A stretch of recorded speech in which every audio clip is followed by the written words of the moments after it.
In 1923, a loaf of bread in Germany cost 200 billion marks. By 1936, Germany had the strongest military in Europe. That's 13 years. How does a country go from wheelbarrows full of worthless paper to tanks rolling across borders in barely over a decade? Hey, quick thing before we start. If you actually listen to these regularly, hit like or subscribe. I always wonder where everyone's at, so comment your city and what time it is. Weird to think some of you are having breakfast in London while I'm recording this at night here in the States. Alright, so we're heading back to Germany between the wars tonight. But hold on, get yourself comfortable first. I mean it. Fix your pillows, grab that blanket. This one's worth settling in for. It's November 1918, Munich. The sound of boots on cobblestones drags you into consciousness. You're on a thin mattress stuffed with whatever scraps of fabric your family could spare. The good bedding got sold months ago when the food prices started climbing. The walls are thin, paper thin. You can hear your neighbour's kid coughing through the plaster. Again, that cough that won't quit. Your back aches, the mattress barely cushions the wooden slats underneath, and you're cold, always cold these days. The coal ration doesn't stretch far enough, so you sleep in your day clothes plus whatever else you can pile on top. Your stomach grumbles. It's been doing that a lot lately. Outside there's shouting, not the usual kind, different, angrier, thousands of voices moving like a wave through the city. Welcome to Germany after the Great War, and buddy, things are about to get way worse before they get better. Here's the thing about losing a war. It's not just about the soldiers coming home broken, it's about everything else that comes crashing down with it. And in November 1918, Germany wasn't just defeated, it was drowning. The war ended on the 11th, November 11th, 1918. You probably know that date from history class. What they don't always tell you is what happened next. The chaos, the absolute mess of it all. Kaiser Wilhelm, the guy who'd been running the show, just peaced out, abdicated. No heir, no plan, nothing, just gone. Imagine the president just suddenly quitting and nobody knows who's in charge anymore. That level of, well, this is bad. So now there's this new government. They're calling it the Weimar Republic, named after the city where they wrote up the new constitution because Berlin was too dangerous. Yeah, the capital was too dangerous for the government. That should tell you something about how well things were going. And these poor people running the new government, they got handed the worst job in human history because the winners of the war, Britain, France, America, they wanted Germany to pay, and I mean really pay. June 1919, Treaty of Versailles, you've heard of it, maybe learned about it in school as this thing that happened. But living through it, that's different. That's watching your country get gutted. The treaty said Germany had to pay reparations, war damages. How much? Well, the final number worked out to about 132 billion gold marks. In today's money, we're talking hundreds of billions of dollars for a country that just lost a war and had no economy left. Oh, and they took the industrial heartland, the part of Germany that actually made things, occupied it, so Germany had to pay this massive debt with basically no way to make money. Plus, and this is the part that really stung, they forced Germany to admit the whole war was their fault, war guilt clause. Whether that was fair or not, making people sign a paper saying, yes, this catastrophe that killed millions was entirely our fault, doesn't usually make for a stable peace. The German military, dismantled. They could keep 100,000 soldiers. That's it, for a country that had mobilized millions. No air force, no submarines, no tanks, no heavy weapons. So picture this, you're a regular person in Germany, your country just lost a war, your government is brand new and nobody really trusts it. You have no industry, no military, and you owe more money than you can possibly imagine paying. What do? Well, if you're the Weimar government, you do what governments have been doing since money was invented. You print more of it. See, they needed to pay their debts, they needed to pay government workers, they needed to keep things running, but they had no tax base. The economy was destroyed, people were hostile to paying taxes to a government they blamed for surrendering, so they printed money, just ran the printing presses, day and night. More marks, always more marks. And at first, it kind of worked. Bills got paid, government workers got their salaries, things kept moving. But here's the thing about printing money. It's like a drug, feels great at first, solves your immediate problems, but the bill comes due, and when it does, it's brutal. Inflation started slow, prices going up a bit, nothing crazy, you could handle it, your wages went up too, so it evened out, mostly. But then it started accelerating, not slowly, exponentially, prices doubling, then doubling again, then again.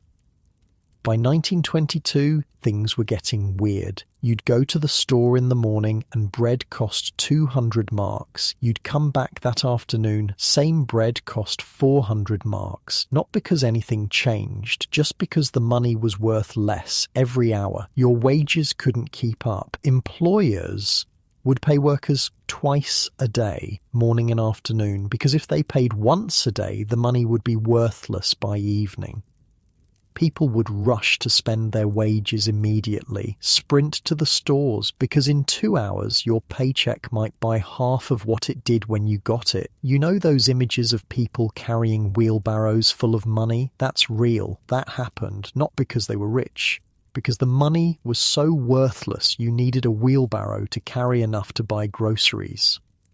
There's this famous story, probably true, of a woman who left her wheelbarrow full of money outside a shop for just a minute. She came back and someone had stolen the wheelbarrow. They dumped the money in the street because the wheelbarrow was worth more than the money in it. That's how bad it got.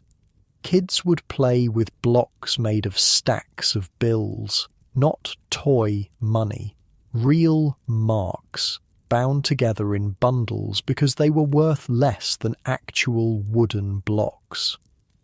People wallpapered their homes with money. I'm serious. It was cheaper than wallpaper. You had all these bills lying around worth nothing. Might as well use them for something. The numbers got stupid. By late 1923, at the peak of the hyperinflation, a loaf of bread cost about 200 billion marks. A single egg? Over 80 billion marks. A newspaper? Hundreds of billions. The exchange rate hit 4.2 trillion marks to $1. Trillion. With a T.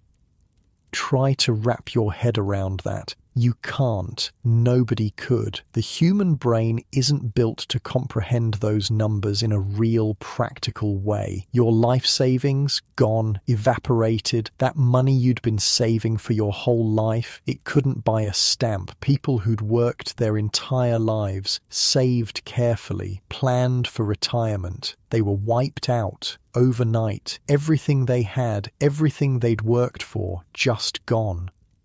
And it hit different groups in different ways. If you were rich and owned property or businesses, you did okay. Actually, some people got richer. They could buy up assets with borrowed money, then pay back the loans with worthless marks. But if you were middle class, if you had savings in a bank, if you lived on a pension, you were destroyed.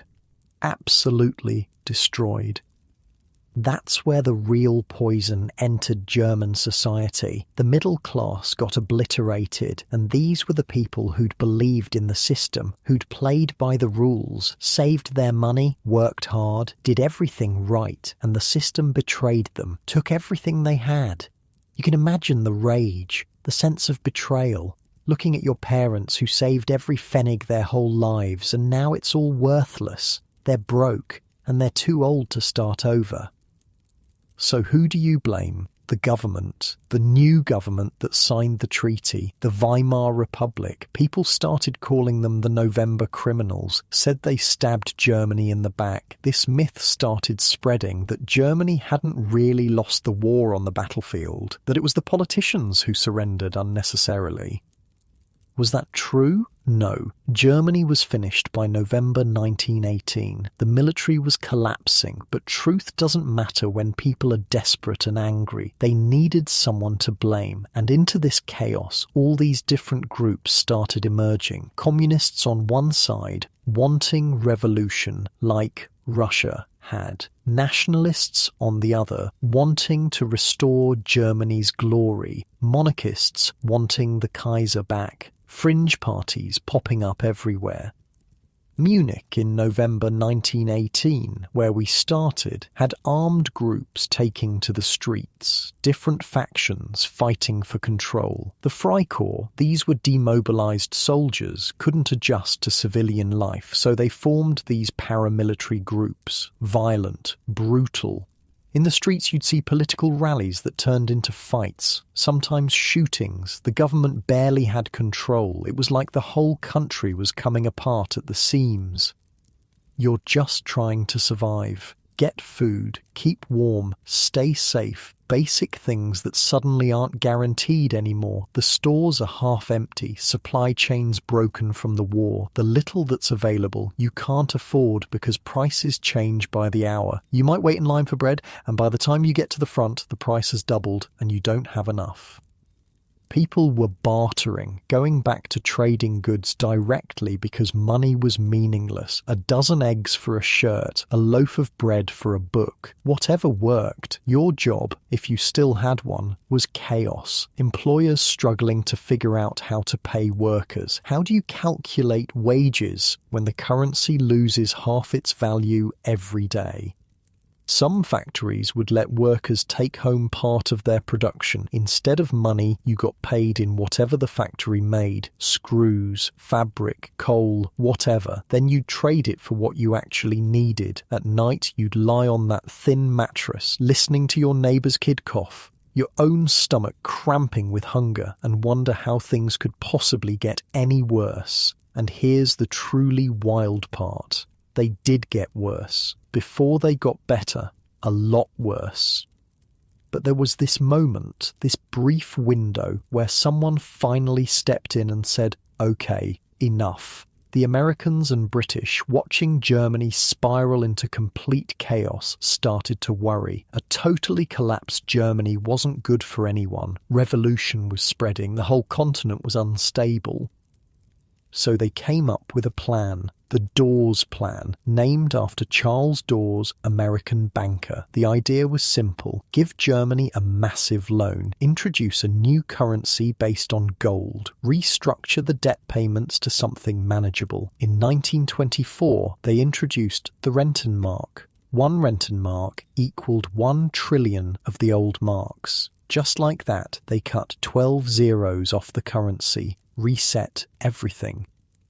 And it worked, mostly. The hyperinflation stopped. Suddenly, prices stabilized. Money meant something again. You could plan, save, think beyond the next hour. For a few years, from 1924 to 1929, Germany actually recovered, sort of. The economy grew, people found work. Things felt almost normal, but the damage was done. That middle class that got wiped out, they didn't forget. The savings that disappeared, can't bring those back. The trust in the system, shattered.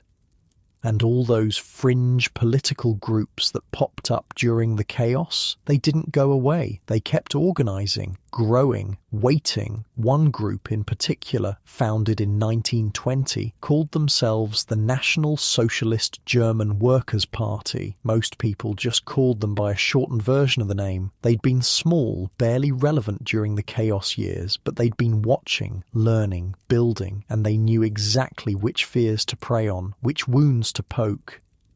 They promised to restore Germany's pride, to punish the November criminals, to make Germany strong again, to protect regular Germans from communism, from inflation, from all the chaos, and a lot of people, remembering their worthless wheelbarrows of money, remembering the hunger and the fear and the rage, started listening. By 1929, they were gaining seats in the Reichstag, still not huge, but growing. And then, because the universe has a sense of humour, the Great Depression hit. The American money that had been propping up Germany's recovery, gone overnight. The loans got called in, the economy crashed again, unemployment exploded, all that fragile stability vanished. People who just started to feel secure were back in breadlines, back to desperation.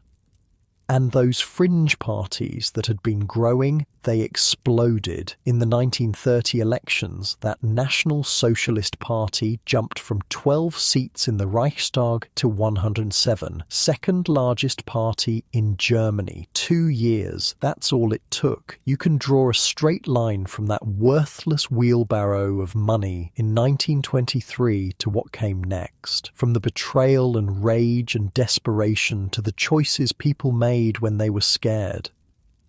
Not excusing anything, just showing you how a modern, educated, sophisticated country can come apart, how quickly normal can become nightmare. You're still lying there on that thin mattress. The year is 1930 now. The coughing from next door has gotten worse. Your own prospects don't look great. You're out of work. Again, the savings you rebuilt after the hyperinflation evaporating again. And there are all these rallies in the streets, thousands of people in brown shirts marching, shouting, making promises, offering simple solutions to complex problems, telling you it's not your fault, that they know who to blame. And part of you knows deep down that simple solutions to complex problems usually don't work, that movements built on rage and blame rarely end well. But another part of you is just so tired, so scared, so desperate for someone to fix this, to make it better, to make Germany strong enough that this never happens again. The future is waiting, dark, heavy, inevitable. But tonight you just pull your thin blanket tighter against the cold and try to sleep. Unlike your warm bed right now, with your full stomach and stable money and peaceful night, hold on to that. Remember how lucky you are that hyperinflation is just a history lesson, not your daily reality. Because the people we're about to follow into the 1930s, they aren't that lucky. Not even close. The year is 1930, and you're standing in a breadline that stretches around the block again. You've been here for 3 hours. Your feet hurt, your stomach is empty. The guy in front of you used to be an engineer. The woman behind you was a school teacher. Now you're all just people waiting for bread. This is what the Depression looks like up close. Not charts and graphs. Not statistics. Just this. Standing. Waiting. Hoping there's something left when you finally reach the front. The American money dried up in October 1929. You heard about the stock market crash on Wall Street. Seemed far away at first, America's problem, except it wasn't, because that American money had been holding everything together. The loans, the investments, the whole fragile recovery. It was all built on American cash. When that money vanished, Germany's economy collapsed like a house of cards. Companies went bankrupt overnight. Banks failed, factories closed, construction projects stopped mid-build, workers sent home with nothing. The unemployment numbers are staggering. In 1928, you had about 1.4 million people out of work. Bad, but manageable. By 1930, it hit 3 million. By 1932, over 6 million Germans unemployed, out of a workforce of maybe 20 million. That's nearly 1 in 3 workers with no job. But those are just numbers. Here's what it actually means. It means your neighbour who worked at the steel plant for 20 years got let go. He's got 4 kids, no savings left from the hyperinflation, now no income. What's he supposed to do? It means the shop on your corner closed. The owner couldn't pay rent. Gone. Just empty windows and a locked door. It means young people graduating with no jobs to go to, no prospects, no future they can see.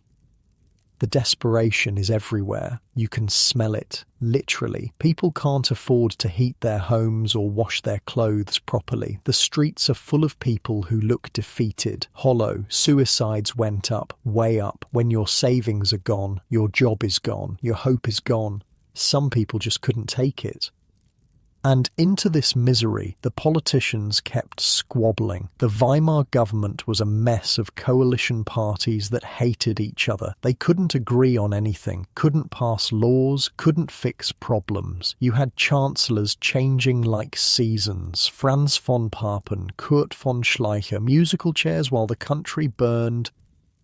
Meanwhile, the extremists on both sides were gaining ground, the communists on the left promising revolution and workers' paradise, the nationalists on the right promising order and strength and revenge. Street fights broke out constantly, communist groups clashing with nationalist groups, people getting beaten, sometimes killed. The police couldn't control it, maybe didn't want to. You're just trying to survive. That's the thing people forget about economic collapse. It's not dramatic, it's grinding, day after day of not having enough, of watching things get worse, of being scared and tired and hungry. You eat less, a lot less. Potatoes mostly, bread when you can get it. Meat becomes a memory. Your clothes are patched and repatched. You've worn the same shoes for 3 years and they're falling apart, but you can't afford new ones. In winter, you're freezing because you can't afford enough coal. You sleep in layers. Sometimes you can see your breath inside your apartment. Your kids are always sick, that cough that won't quit, and you're one of the lucky ones because at least you have an apartment. Lots of people don't. There are homeless encampments in the cities, whole communities of people living in shacks made from scrap. They call them wild settlements. Families, children, living in shelters made of cardboard and tin. Some nights you walk past these camps and think, that could be me. One missed rent payment, one bad break. That could be my family. The shame of it all, that's what nobody talks about. Not just being poor, but feeling like a failure, like you did something wrong, even though you didn't, even though the whole system failed, not you. Men especially felt this. They'd been raised to be providers, to work hard and take care of their families. Now they couldn't. They'd apply for job after job and get nothing. Come home empty-handed day after day. You'd see grown men crying in the street, not from physical pain, from helplessness, from watching their children go hungry and being unable to fix it, and the politicians, they weren't helping. They'd give speeches about economic policy and international agreements. Meanwhile, you're trying to figure out how to make one potato feed 4 people. The anger was building. You could feel it, this pressure that kept increasing with nowhere to go. And those rallies we mentioned, they were getting bigger, more intense. The Nationalist Party, the one in brown shirts, they were everywhere now. They'd march through your neighbourhood, thousands of them, chanting, singing, looking disciplined and strong and purposeful, like they actually had a plan.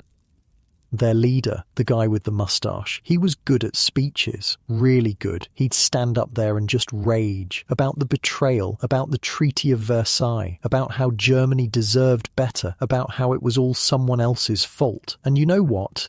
It felt good to hear, because you were angry too, at the government that couldn't fix anything, at the foreigners who kept demanding reparations while you starved, at whoever was responsible for this nightmare.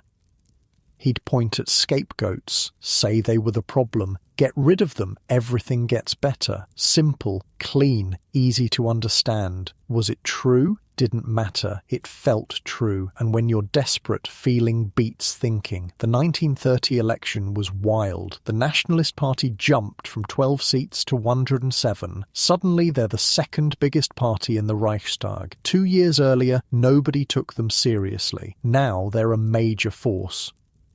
The communists also gained. The centre parties, the reasonable ones trying to hold things together, they lost ground. People didn't want reasonable anymore. They wanted solutions. They wanted strength. They wanted someone to blame. By 1932, things were worse, even worse than 1930. Unemployment still climbing, more businesses failing, more desperation.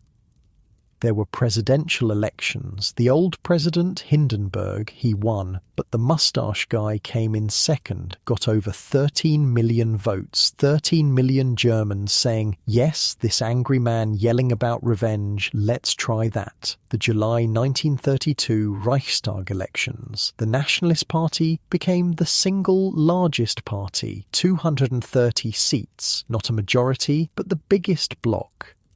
Here's where it gets complicated. The conservative establishment, old military guys, business leaders, traditional politicians, they hated the Weimar Republic, thought it was weak, too democratic, too chaotic, but they also didn't fully trust the Nationalist Party.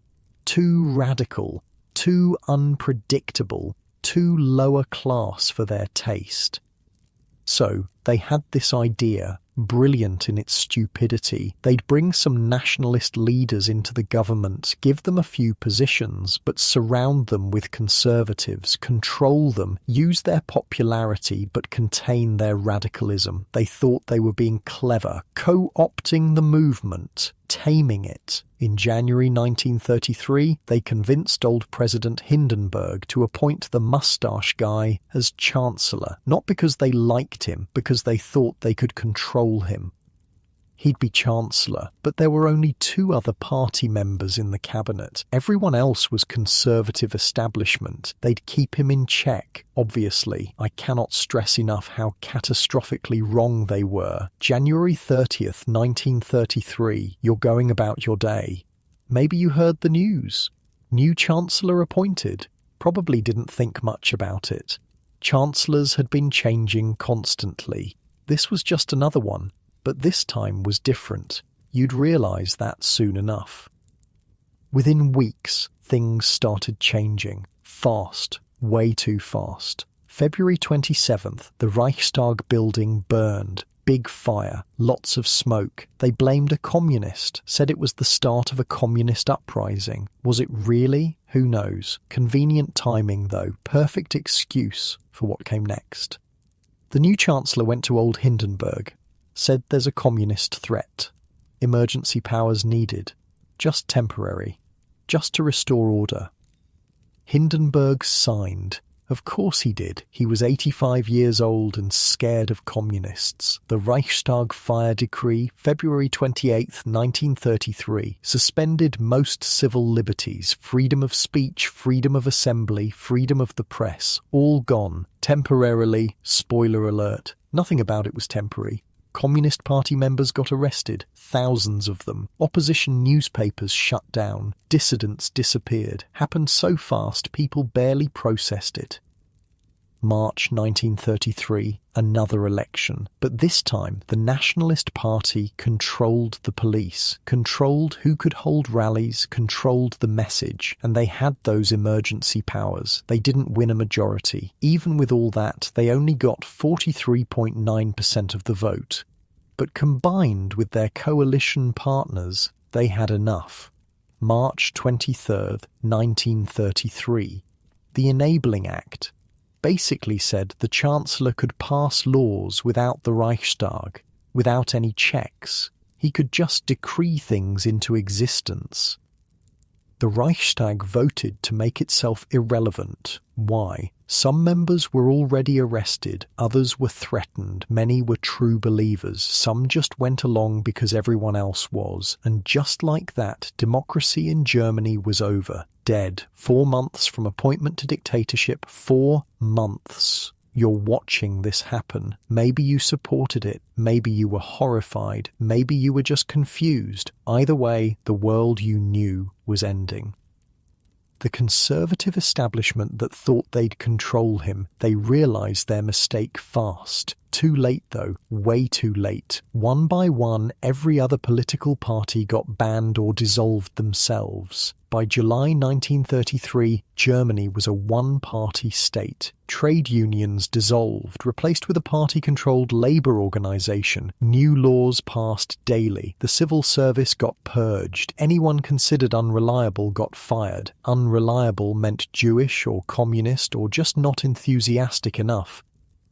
Books burned, actual bonfires of books in the streets, students throwing books into flames while crowds cheered. Any book that didn't fit the new ideology, gone. Universities purged professors, newspapers that didn't toe the line got shut down, artists who created degenerate art couldn't work. A secret police force formed. They called it the Gestapo. These guys could arrest anyone, any time, for any reason. No warrant needed, no trial required. Just gone. People started disappearing. Your neighbour who spoke out against the new government, arrested. Your co-worker who told a joke about the leadership, taken away. Sometimes they came back, often they didn't. Fear became normal. You learned to watch what you said, who you talked to, who might be listening. But here's the complicated part. For a lot of Germans, especially those who weren't targeted, things actually started improving. The government launched massive public works projects, building roads, constructing buildings, lots of jobs suddenly. If you were unemployed before, you might have work now. The unemployment numbers started dropping fast, from 6 million in 1932 to 2.5 million by 1934. Eventually, down to almost nothing by 1938. Wait, how? How did they drop unemployment so fast? Well, that's where things get interesting. And by interesting, I mean deeply messed up. First, they changed how they counted. Women who got married received loans to leave the workforce. Marriage loans, generous ones. But in exchange, you had to quit your job. Boom. Instant drop in labour force. Fewer people working means fewer people counted as unemployed, even though nothing actually changed except the math. Part-time workers got counted as full-time. Forced labourers got counted as employed. People in concentration camps got counted as employed. The numbers looked good because they made them look good, but there were also real jobs created, arms factories, building projects, infrastructure. The government spent money like crazy. Where'd the money come from? They weren't exactly rich. Remember, Germany was supposed to be paying reparations, deep in debt. How do you fund massive spending when you're broke? They invented this complicated system called MEFO bills, basically fake government bonds, that let them spend money that didn't exist. They could print these bills, spend them, and avoid inflation by keeping it hidden from the international markets. Clever. Also completely unsustainable, but that's a problem for future Germany. Present Germany was spending. If you were a regular German not being persecuted, not targeted, you might actually feel things improving. You have a job now, money coming in, the chaos is gone, order restored. Sure, you can't speak freely anymore, can't criticize the government, have to be careful what you say, but after years of desperation, stability feels good, even if it comes with strings attached. That's how it works. Fear and bread make people scared of the alternative while giving them just enough to feel hopeful. It's effective. You might not love everything about the new regime, might feel uncomfortable about some things, but you keep your head down. Go to work, feed your family, try not to think too hard about what's happening to your Jewish neighbours. That's how normal people get pulled into terrible things, not because they're monsters, because they're tired and scared and grateful to have food again, because speaking up seems dangerous and staying quiet seems safe. By late 1933, the transformation was complete. The Weimar Republic was gone. Democracy was gone. In its place, a dictatorship promising strength and order and national pride. And most Germans went along with it, some enthusiastically, some reluctantly, some just trying to survive. You're still in that thin bed, but the neighbour's kid isn't coughing anymore. That family left. You don't ask where they went. Better not to know. You have work again. The factory reopened. Making parts for something. You don't ask what. Better not to know that either. The future is coming, fast, dangerous, built on lies and theft and violence, but from inside the moment it feels like progress, like things are finally getting better. That's the scariest part, how normal it all felt while it was happening. Your warm bed, your peaceful night, your freedom to say what you think. Hold on to those. Remember how quickly normal can become nightmare when people get desperate enough to accept any solution, no matter the cost. The year is 1934, and you're sitting in a government office filling out paperwork for your new job. The man across the desk smiles at you. Congratulations, you're employed again. Welcome back to the workforce. What he doesn't tell you is that employed means a lot of different things now, and not all of them are what you'd call actual jobs. Let's talk about how Germany dropped unemployment from 6 million to almost nothing in just a few years, because the story they told and the reality underneath are two very different things. Those marriage loans we mentioned, here's how they actually worked. Young couples getting married could borrow up to 1,000 marks. That's serious money, about half a year's wages for an average worker. You could buy furniture, set up a household, get started in life. Sounds great, right? Here's the catch. The wife had to quit her job. Had to. No choice. Part of the deal. The idea was women belong in the home, raising children for the nation. Every child you had, they'd forgive a quarter of the loan. 4 kids, the whole debt disappeared. A lot of women took the deal. Understandable. Times were hard. That money was tempting, and the pressure to conform was intense. But here's what it really did. Removed hundreds of thousands of women from the workforce, not because they wanted to leave, because the system pushed them out. And then the government counted this as reducing unemployment. Women who wanted to work couldn't, but they weren't counted as unemployed anymore. They were married, at home, where they belonged.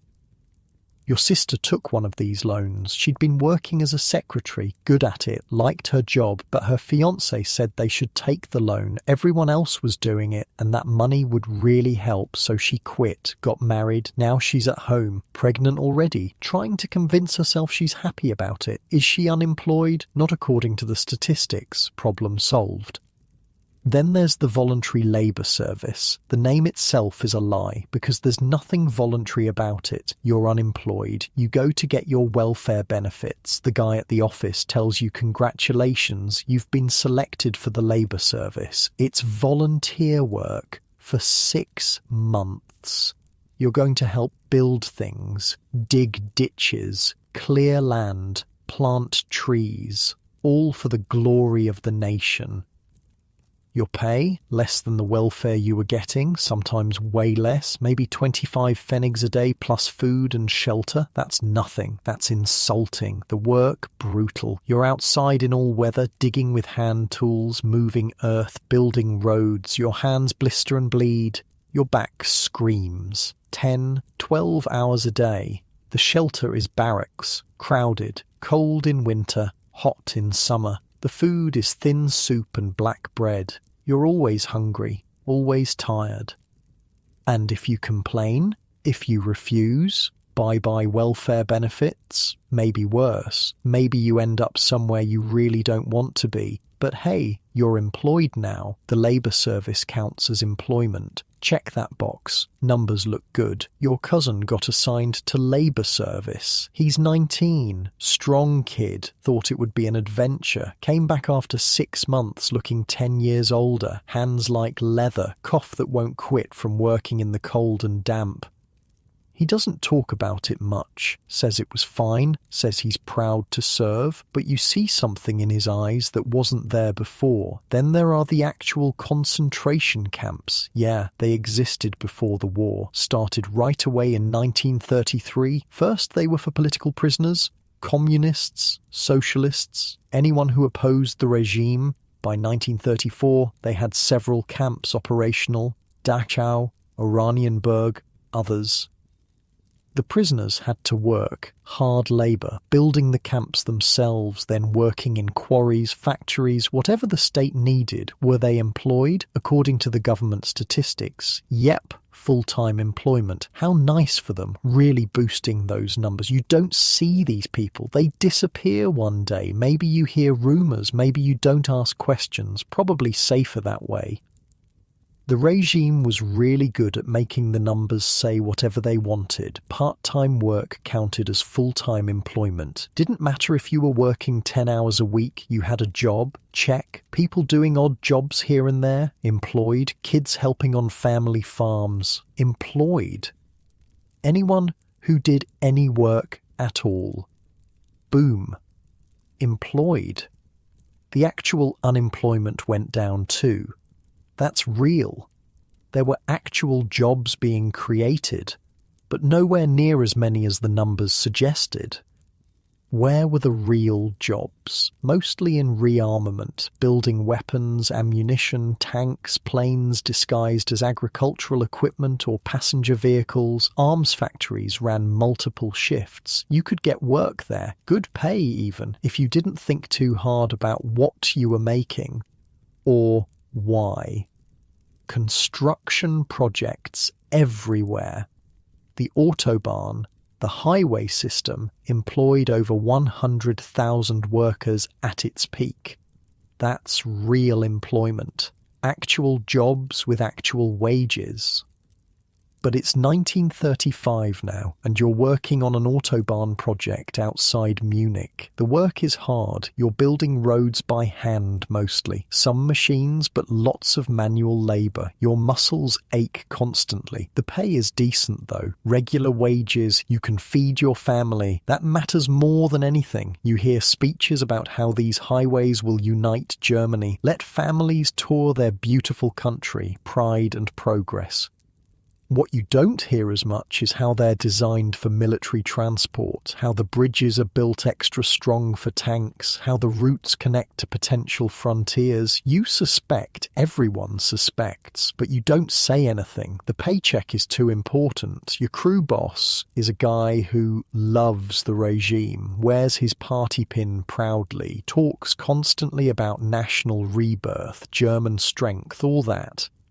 You nod along. Agree when expected. Keep your real thoughts private. That's how you survive now. And then there's what happened to Jewish Germans. This is where the economic recovery gets really dark. Starting in 1933, Jewish people got pushed out of government jobs. Teachers, professors, civil servants, all dismissed, just gone. Doctors couldn't treat non-Jewish patients. Lawyers couldn't practice law in most courts. Businesses faced boycotts. The Nuremberg laws in 1935 made it official. Jewish people weren't full citizens anymore, couldn't marry non-Jewish Germans, couldn't employ non-Jewish Germans in their households, couldn't vote. Their businesses got taken, sometimes through forced sales way below value, sometimes just seized outright. Aryanization, they called it, transferring Jewish property to non-Jewish Germans. That corner store you used to go to, the one owned by the Goldstein family for 3 generations, new owner now. The Goldsteins are gone. You don't know where. Don't ask. Their business went to some party member for a fraction of what it was worth. He's running it now. Badly. But that doesn't matter. This happened thousands of times. Tens of thousands. Businesses, property, assets, all transferred, all stolen, really, though they called it legal. And non-Jewish Germans benefited. That's the uncomfortable truth. Those stolen businesses needed new owners. Those vacant positions needed filling. Those apartments needed new tenants. If you were willing to look the other way, if you didn't care about who got hurt, there were opportunities. Lots of them. Maybe you got a better job because the Jewish guy who had it got fired. Maybe you bought a business cheap. Maybe you just stayed quiet while your neighbors disappeared and told yourself it wasn't your problem. The regime called this economic recovery. Lots of jobs opening up when you force a whole group of people out of the economy. You knew the Goldsteins, nice people. Their daughter was in your kid's class. Then one day they were just gone. The store had a new owner, a party member, guy who'd never run a business in his life. You felt bad about it, you did, but you also needed to buy bread. And the store was still there. And saying anything would just cause problems for you. So you bought your bread, kept your head down, tried not to think about where the Goldsteins went. That's how it worked. Little compromises, small betrayals, each one seems reasonable at the time, each one you can justify, and altogether they add up to something monstrous. The economy was growing though, that's measurable. Industrial production increased, construction boomed, and the GDP was climbing. But it was all funded by deficit spending, the MEFO bills we mentioned. The government was spending money it didn't have on a scale that was insane. Between 1933 and 1936, Germany spent maybe 30 billion marks. They only brought in about 20 billion in revenue. You don't need to be an economist to see the problem there. Where was the other 10 billion coming from? Borrowed, printed, faked through clever accounting, stolen from people who got pushed out. The whole system ran on the assumption that future conquests would pay for current spending, that Germany would invade other countries and just take their stuff to cover the debt. Not a sustainable economic plan, more like a pyramid scheme mixed with armed robbery. But in the moment, people could convince themselves it was working. By 1935, unemployment was down to around 2 million. Still significant, but way better than 6 million. Most people had work of some kind. Money was circulating, stores had goods. If you weren't being persecuted, life probably felt pretty normal. Better than normal. Better than it had been in years. You had a job. Your family had food. The chaos was over. Order restored. Germany felt strong again. Sure, you couldn't criticize the government. Sure, you had to watch what you said. Sure, some of your neighbors had disappeared, but things were better, weren't they?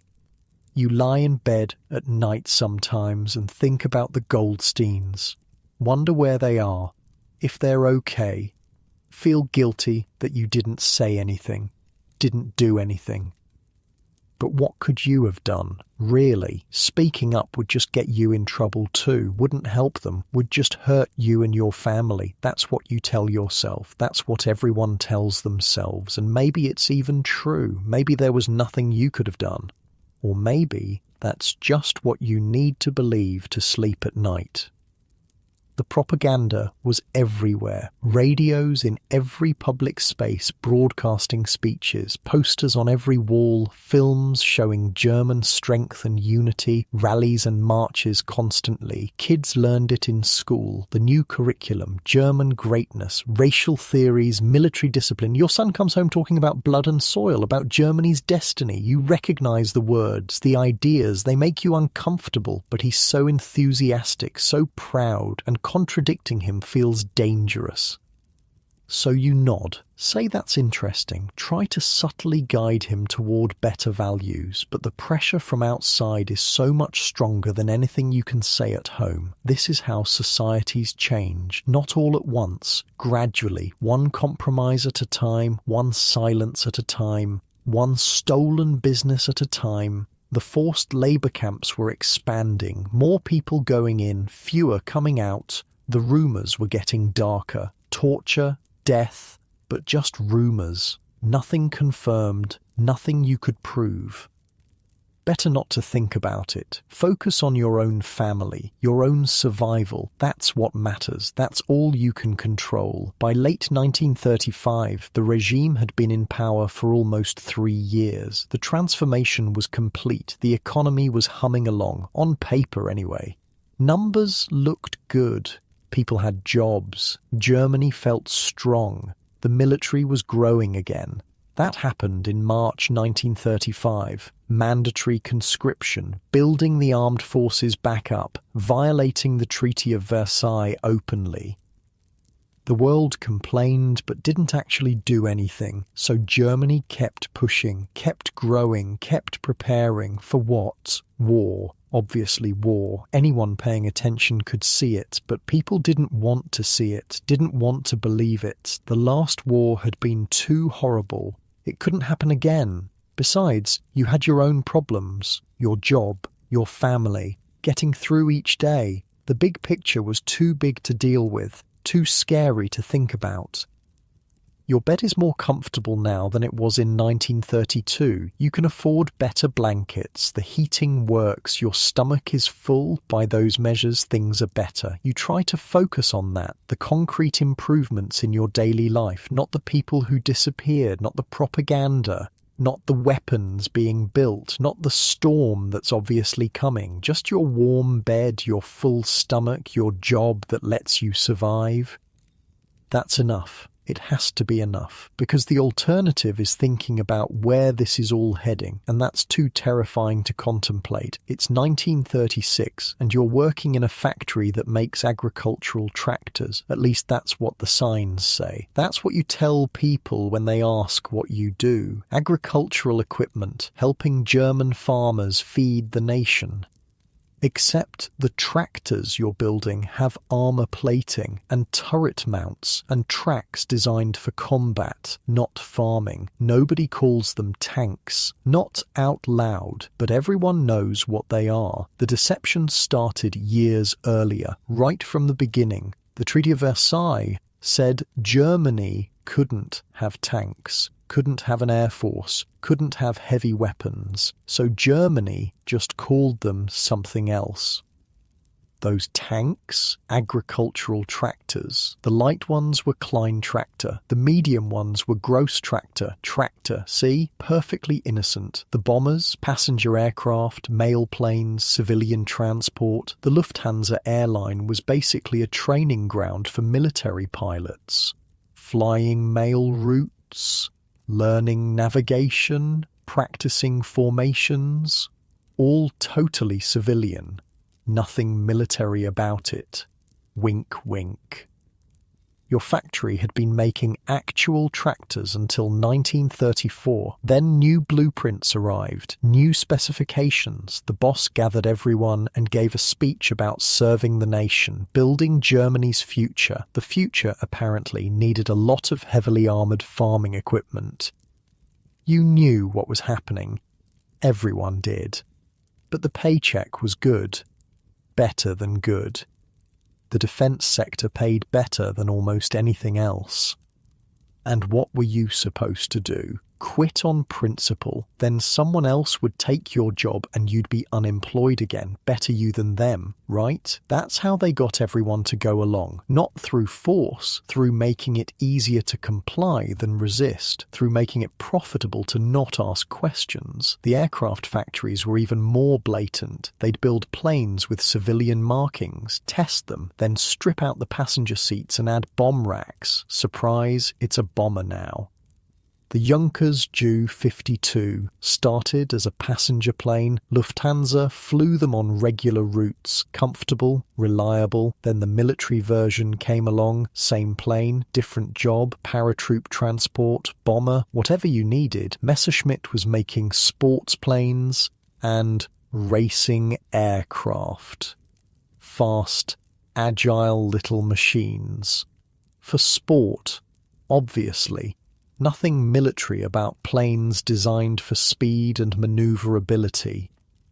By 1935, Germany had hundreds of these definitely not military aircraft. Thousands of definitely not military pilots trained and ready. March 1935, the regime announced mandatory conscription, just came out and said it. We're rebuilding the military, 1-year service required for all young men. Direct violation of Versailles. Not even hiding it anymore, just did it. The world complained. Britain, France, Italy held meetings, expressed concern, wrote strongly worded letters.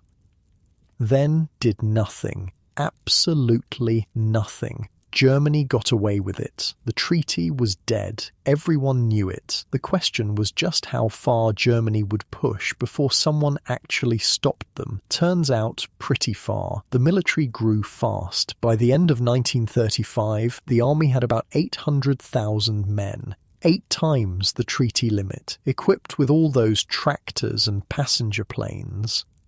Your nephew got drafted. He's 20, healthy. Good kid. He went in nervous, came back from basic training different, harder, more confident, proud of his uniform. He talks about German strength, about reclaiming what was stolen, about destiny. The army taught him more than just how to shoot. You're happy he has purpose, worried about where that purpose might lead, but you keep the worry to yourself. The Autobahn project was in full swing by 1936. The regime made a huge deal about it. The People's Highway, modern Germany on the move, progress and prosperity. The propaganda showed families driving through scenic countryside, workers building the nation's future, engineering triumphs, bridges that seemed to float, roads carved through mountains. It looked amazing. It was amazing. The bridges were beautiful. The roads went through stunning landscapes. Germany really was building something impressive. But the beautiful bridges had a secondary purpose. They were overbuilt, way stronger than needed for cars, because they weren't really for cars. They were for tanks, heavy military vehicles, supply trucks. The whole system was designed for moving armies. The routes connected to borders, curved in ways that made sense for military deployment. The exits were spaced for setting up supply depots. You're working on a section outside Frankfurt. The engineering is incredible. You're building a bridge that'll last centuries. The boss is obsessive about quality. Everything has to be perfect.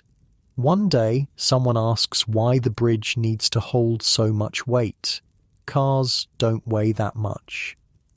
The boss just looks at him, doesn't say anything, doesn't need to. The guy never asks again. The Autobahn created real jobs. That part wasn't fake. Over 100,000 people working on construction at the peak. Real wages, real work. The roads were actually being built. But there was a problem. A pretty big one. Who was going to use these highways? In 1936, most Germans couldn't afford a car. Cars were expensive. Luxury items. The average worker made maybe 150 marks a month. A basic car cost 1,500 marks. 10 months of wages. For most people, impossible. So you had this beautiful highway system being built for a population that couldn't afford vehicles to drive on it. The regime's solution, the Volkswagen, the people's car, an affordable vehicle that every German family could own. The marketing was brilliant. A car for the common man, sturdy, simple, cheap, only 990 marks. Finally, regular people could drive. They set up a payment plan. Workers could pay in installments, 5 marks a week, save up over time. Eventually, you'd get your car. Your factory offered the plan. The boss encouraged everyone to sign up, supporting the regime, investing in Germany's future. Plus, imagine having your own car.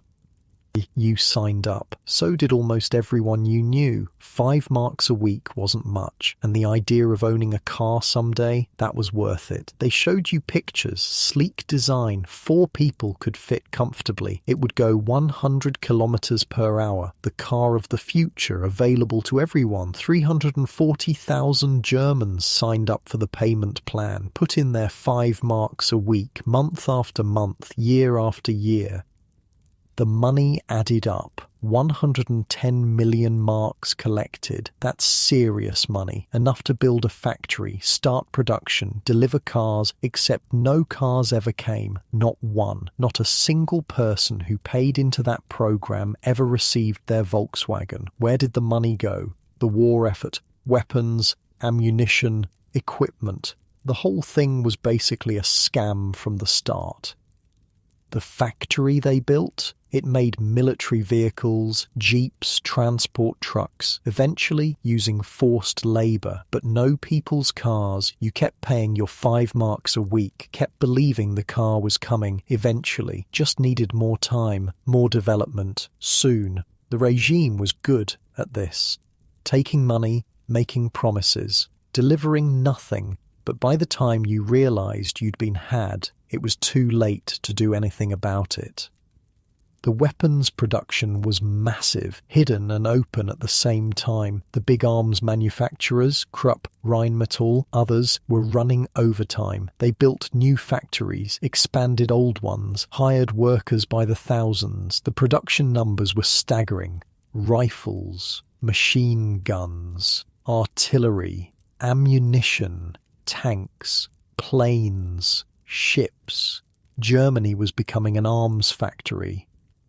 Your brother-in-law worked at a munitions plant. Long hours, dangerous work, but the pay was the best he'd ever made. He could support his whole family comfortably. He didn't talk much about what they made. You didn't ask. Better not to know the details. The thing is, Germany wasn't ready for war in 1936. Not really.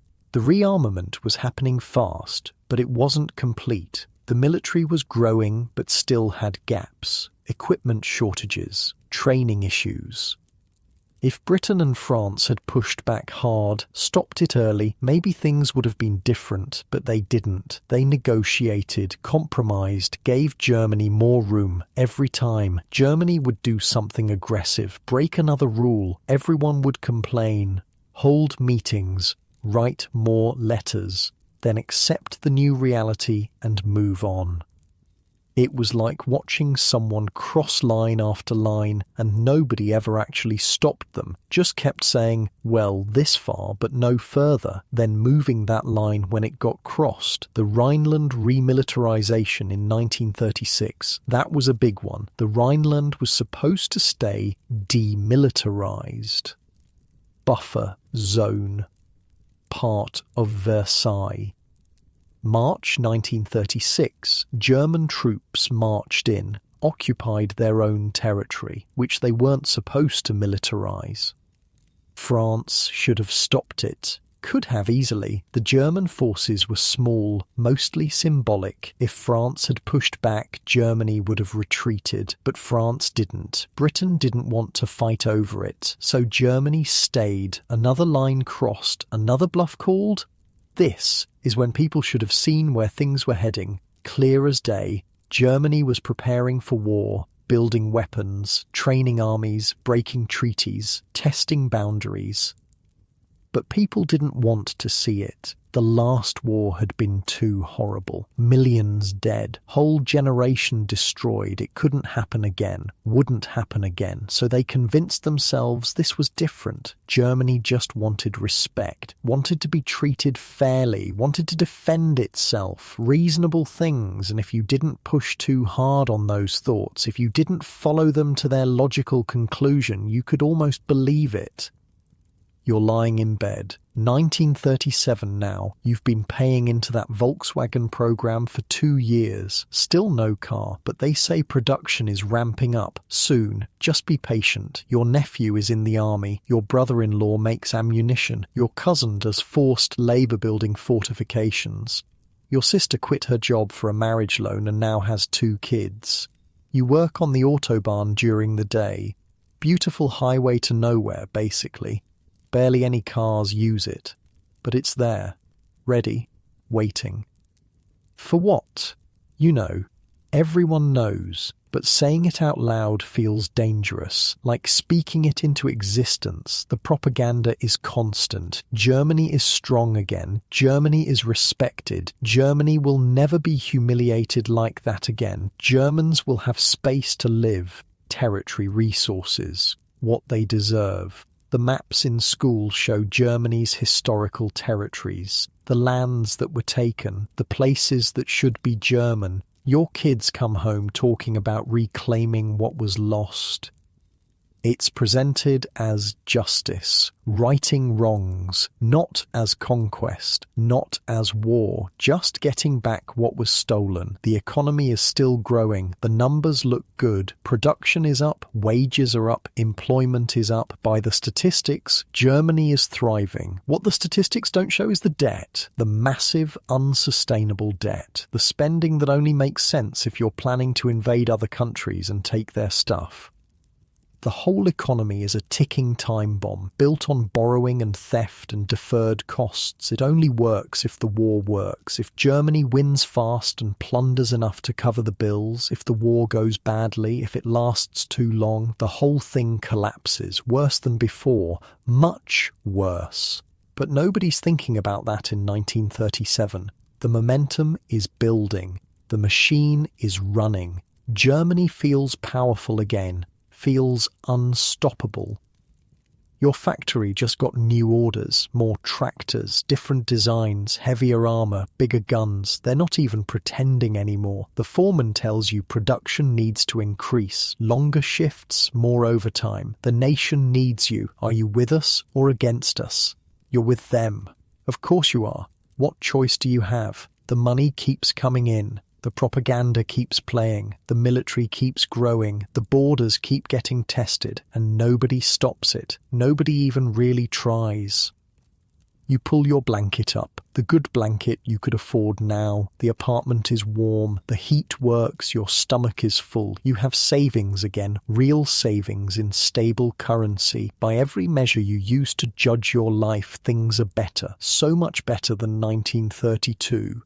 Than 1923, than any of those nightmare years. You just try not to think about the cost, or what's coming next, or how all of this ends, because deep down you know how it ends. You just don't want to admit it yet. March 1938, and you're listening to the radio in your apartment. The announcer's voice is triumphant. German troops have entered Austria. No fighting, no resistance. Austria has welcomed them with open arms. The German-speaking peoples are united at last. Your wife is excited. Her parents were from Austria originally. She's happy about the reunification, feels natural to her.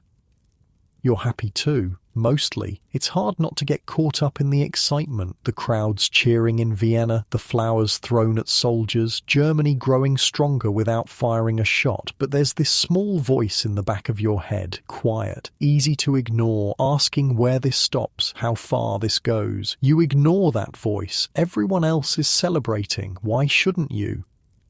The Anschluss. That's what they called it, the union with Austria. It had been forbidden by Versailles. Austria was supposed to stay separate, independent. Germany just did it anyway, sent troops across the border. The Austrian government folded immediately. Most Austrians seemed thrilled about it, honestly. Vienna went wild, massive crowds, salutes, singing, people crying with joy, like they'd been waiting for this their whole lives.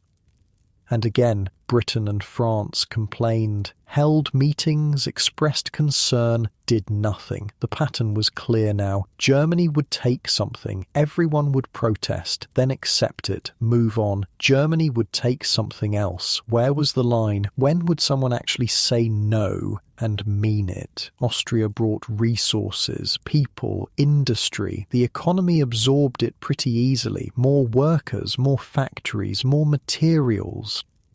Your nephew got stationed in Austria. He wrote letters about how beautiful it was, how happy the people seemed, how proud he was to be part of this historic moment. You wrote back, said you were proud of him. You were, and worried, but mostly proud. The military kept growing. By 1938, Germany had over 1 million men under arms, modern equipment, good training, the best the country could produce.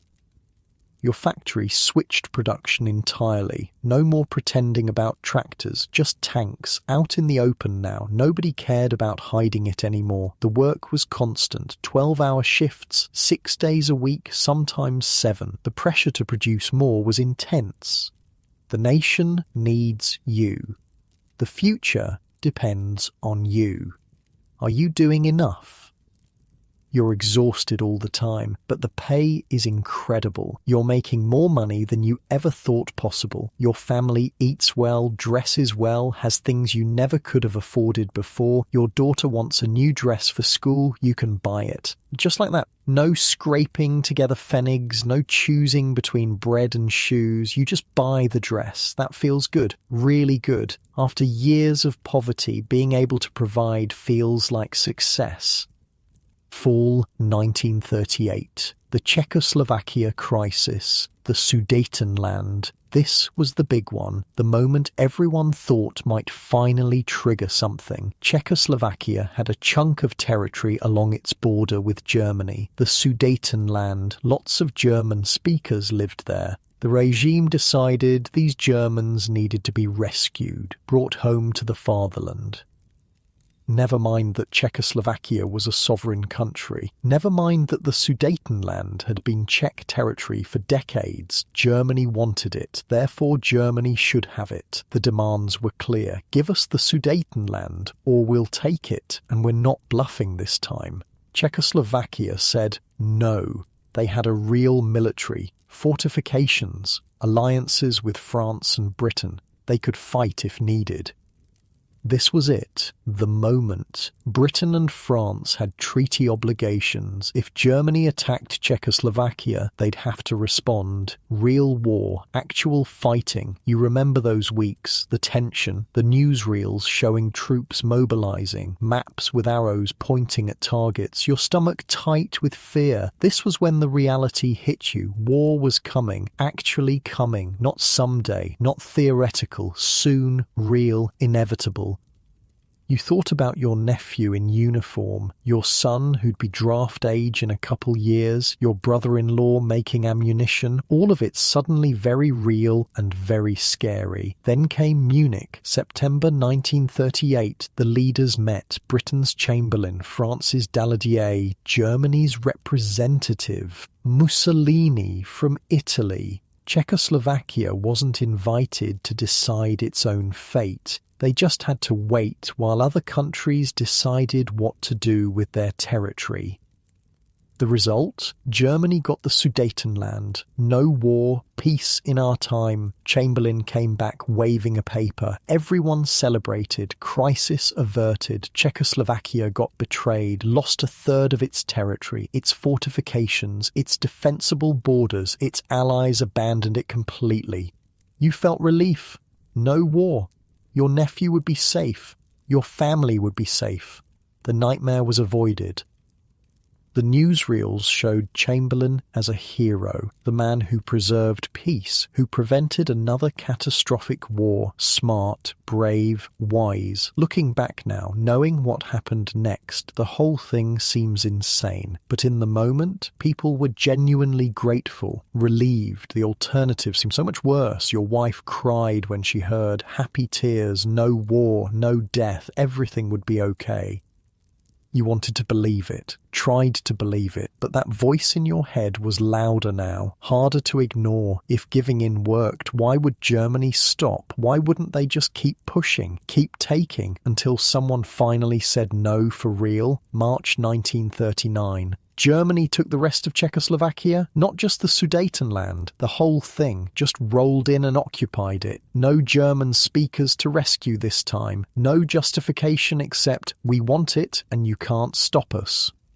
Britain and France protested, strongly worded letters, angry speeches, no action. The pattern was complete. Germany could do whatever it wanted. There were no consequences, no line in the sand, just words. You're at work when you hear. The guys on your crew talk about it during break. Most of them shrug. Who cares about Czechoslovakia? Not our problem. Germany needs space, territory, resources. One guy points out this means war is definitely coming. Can't keep taking countries forever. Someone will fight eventually. The others tell him to shut up. Don't talk like that. Defeatist talk. Bad for morale. Could get reported. He shuts up. Everyone goes back to work. Building tanks. For the war everyone knows is coming, but nobody wants to acknowledge. The economy by 1939 was completely militarized. Consumer goods barely existed anymore. Everything went to the war machine. You wanted to buy a new coat? Good luck. The stores were empty. All the fabric went to uniforms. The factories made military equipment. Same with food. Rationing started creeping in. Not officially, not yet, but shortages, limited supplies, lines for basic things. The butter was running out, coffee became rare, meat was harder to find, the good stuff went to the military, civilians got what was left. Your wife complained about it, quietly, in the apartment with the windows closed, because complaining too loudly was dangerous. The debt was staggering. Germany had spent itself into a hole so deep there was no climbing out. The only solution was conquest. Take other countries' resources, their gold, their factories, their food. The MEFO bills were coming due. The whole fake credit system was collapsing. The economy needed war to survive. Without plunder, everything would crash. This is the part that doesn't get emphasized enough. Germany didn't just want war. Germany needed war. The entire economic structure depended on it. All those jobs, all that production, all that spending. It only worked if Germany won quickly and took enough to pay for it. You're working on a new tank model, heavier armor, bigger gun. The specifications are impressive. This thing could tear through most defenses. The foreman walks by, tells you good work. These tanks will help secure Germany's future, make sure the nation survives and thrives. You nod. Keep working. Try not to think about what securing Germany's future actually means, who these tanks will fight, who they'll kill. Your son is 15 now, talking about joining the military when he turns 18. He's excited, wants to serve, to be part of Germany's great destiny. You want to tell him no, to run, to hide, to avoid what's coming, but you can't. That would be betraying the nation, criminal even. So you smile, say you're proud, hope maybe the war will be over before he's old enough, even though you know it won't be. The propaganda reached fever pitch in 1939. Everything was about German strength, German destiny, the need for living space, the right to resources and territory. Maps showed Germany surrounded, squeezed, denied what it deserved. The narrative was clear. Germany had to expand or die. No middle ground. The youth programs had every kid. Your son marched in uniform, did drills, learned to shoot, sang songs about blood and soil and sacrifice. He came home different, harder, more certain, less willing to question anything. The training did that, made them believers.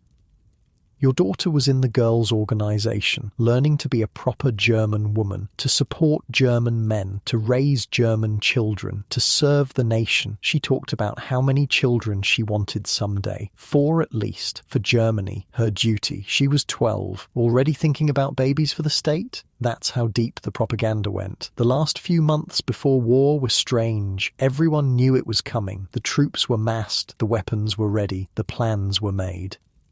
But daily life continued. You went to work, came home, ate dinner, listened to the radio, tried to pretend everything was normal. Your wife worried constantly about your nephew, about your son's future, about what would happen to all of you. You reassured her. Germany was strong now, not like last time. The military was modern, well-equipped, well-trained. It would be quick, easy victories, then peace. You weren't sure you believed it, but saying it out loud made it feel more true.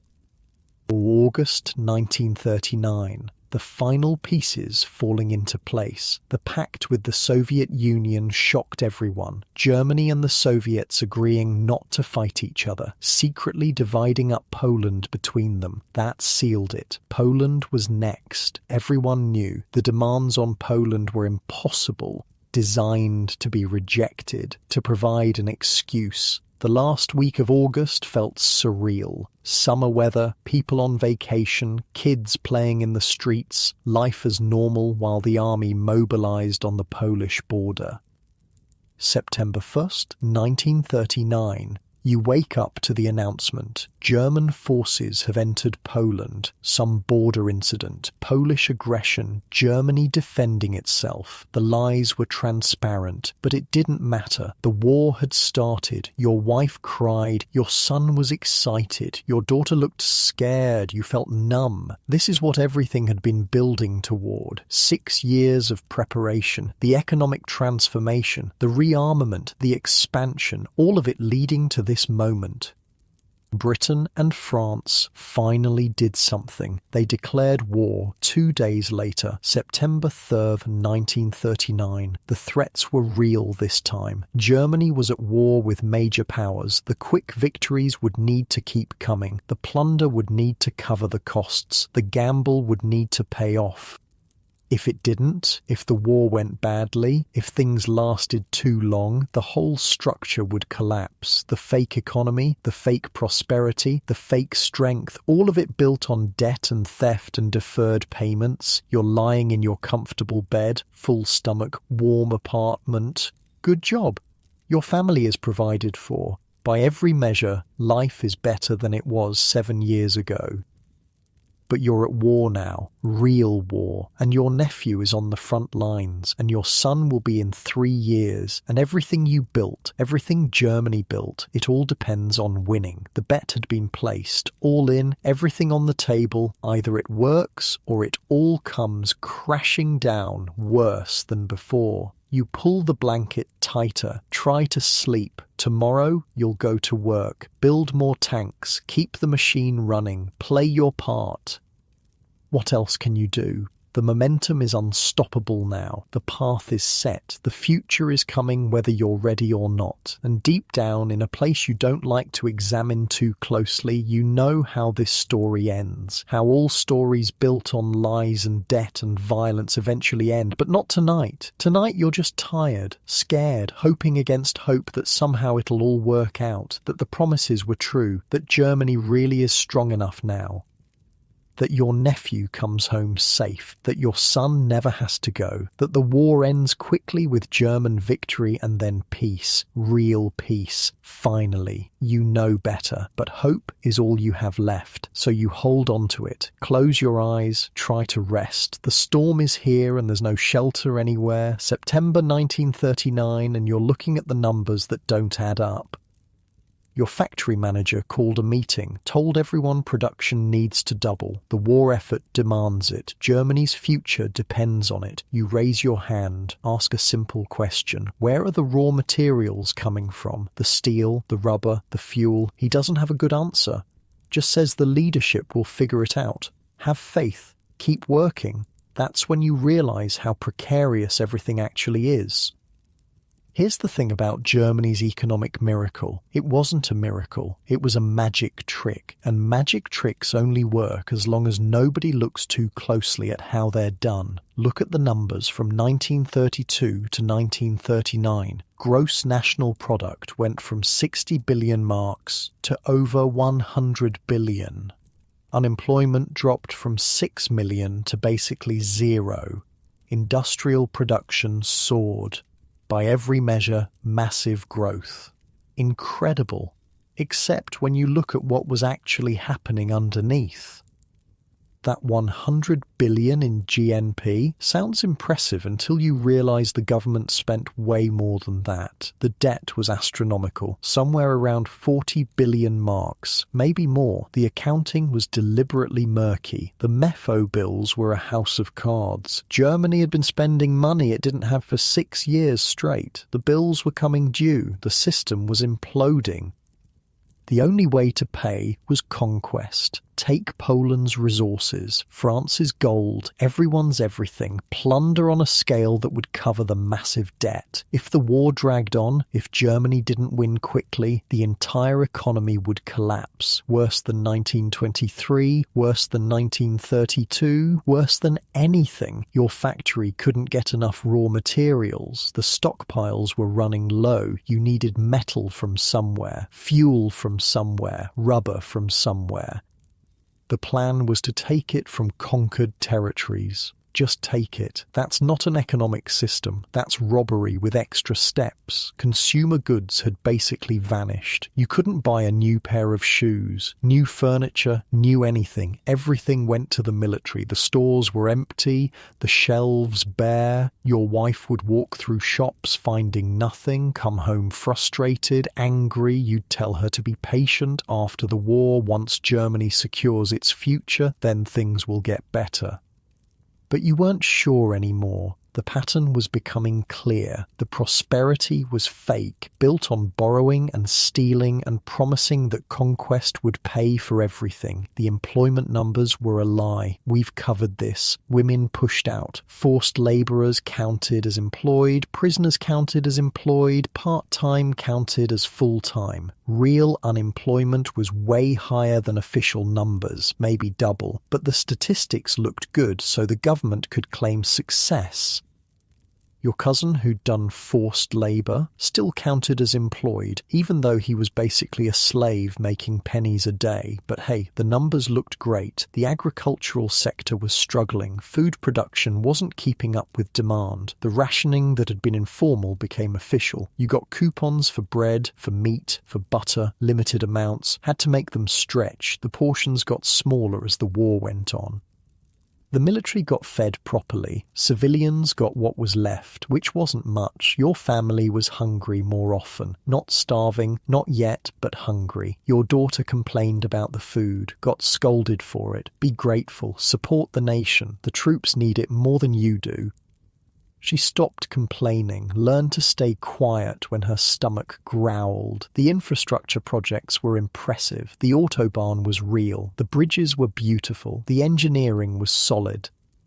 But barely anyone used them. Car ownership had increased, but not nearly enough. The highways sat mostly empty, waiting for military convoys that would eventually use them. All that money, all that labour, all those jobs for roads that served no civilian purpose yet. Pure military investment disguised as public works.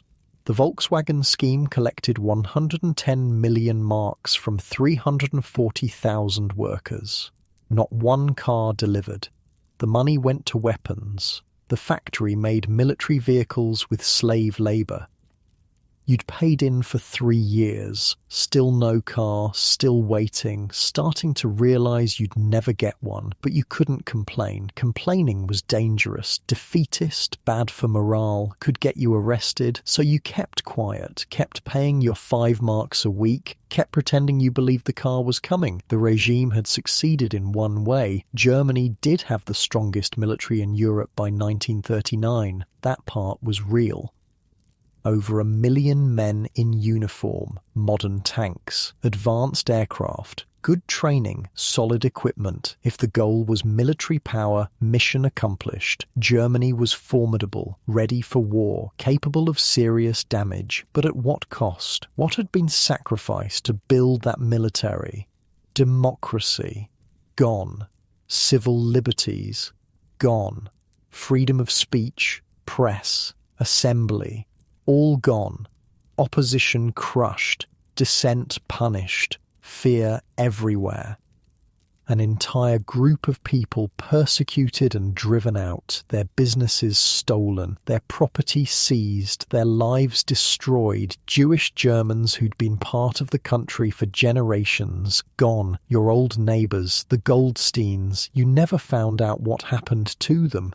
Don't know if they escaped or ended up somewhere worse. Probably better not to know, but their absence haunts you, their empty shop, their vacant apartment, the hole where they used to be. That's part of the cost, The lives destroyed, the people erased, the humanity sacrificed on the altar of national power. The middle class that got wiped out in the hyperinflation never really recovered. Some got jobs again, some got by, but the savings were gone. The security gone, the trust gone. And what did they get in return? Propaganda, promises, the illusion of prosperity. A militarized economy that only worked if Germany kept conquering. The young people were different now. Your son, your daughter, their whole generation, raised on propaganda, taught to value strength over mercy, nation over individual, obedience over thought. Your son genuinely believed everything he'd been taught. Germany's destiny, the need for living space, the righteousness of the cause. You'd created that. Your generation, by staying quiet, by going along, by taking the jobs and the money and not asking too many questions. Now your kids believed the lies, and they'd fight for them, die for them, kill for them. That weight sits heavy on you. Late at night when you can't sleep, the knowledge that you were complicit, that your silence helped build this, could you have stopped it? Probably not. One person can't stop a tidal wave, but you could have tried, could have resisted, could have said no. Instead you said yes, took the paycheck, built the tanks, paid into the Volkswagen scheme, kept your head down and hoped for the best, just like millions of others, all making the same calculation. Safety over principle, survival over resistance, one small compromise at a time until you'd compromised everything. The economy that looked so strong was hollow at the core, like those beautiful autobahn bridges that couldn't actually carry the tanks they were designed for. Impressive on the surface, flawed underneath. The growth was real but unsustainable. The employment was fake. The prosperity was borrowed. The strength was temporary. It all depended on winning, fast, completely, taking enough from conquered territories to cover the debts, to feed the people, to keep the machine running. If that didn't happen, if the war went badly, if countries fought back harder than expected, the whole thing would implode spectacularly. You lie in bed thinking about this, the weight of it, the inevitability. Germany in 1939 was stronger than Germany in 1932. That's true. But was it stronger than Germany in 1914? Questionable. The economy was more fragile, the debts were higher, the dependencies were greater. And the world was different. Other countries had learned from last time, had prepared, had weapons and alliances and determination. This war wouldn't be like the last one. The technology was better. The destruction would be worse. The stakes were higher. Your nephew sent a letter from Poland, said things were going well. Quick victories, easy conquests, Germany rolling through resistance. You wanted to believe it would stay that way, that the optimistic predictions were right, that Germany would win quickly and everything would be fine, but history suggested otherwise. Wars rarely go according to plan. Easy victories turn into long slogs, quick campaigns become years-long nightmares, and Germany didn't have the resources for a long war. The stockpiles would run out, the occupied territories would resist, the Allies would mobilize. The house of cards would fall, and when it did, the crash would be catastrophic. You think about 1918, the defeat, the chaos, the hyperinflation, the desperation, how bad things got. This would be worse, so much worse, because Germany had bet everything, burned every bridge, made every enemy. There would be no mercy this time. But that's future you's problem. Present, you just has to get through today. Go to work, build tanks, come home, feed the family, try to sleep. The transformation was complete. From defeated, broken nation to military power, from 6 million unemployed to full mobilization, from chaos to order, all in 7 years. Incredible, impossible, yet it happened. The cost was everything that made life worth living. Freedom, truth, humanity, peace, safety, all traded for power and uniforms and the illusion of strength. Was it worth it? That's the question you can't answer, because the bill hasn't come due yet. The consequences are still ahead. The reckoning is coming but hasn't arrived. In your comfortable bed with your full stomach and warm apartment, it's easy to think maybe it was worth it. Things are better than they were. Your family is provided for, you have work, have purpose.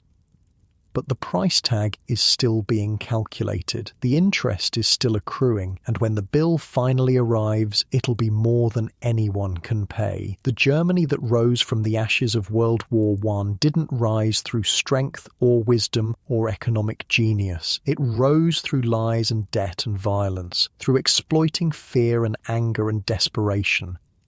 It rose by offering simple answers to complex problems, by blaming scapegoats, by promising strength through conquest, by convincing people that their suffering was someone else's fault, and people believed it, wanted to believe it, needed to believe it, because the alternative was accepting that sometimes things are just hard, that recovery is slow, that there are no shortcuts.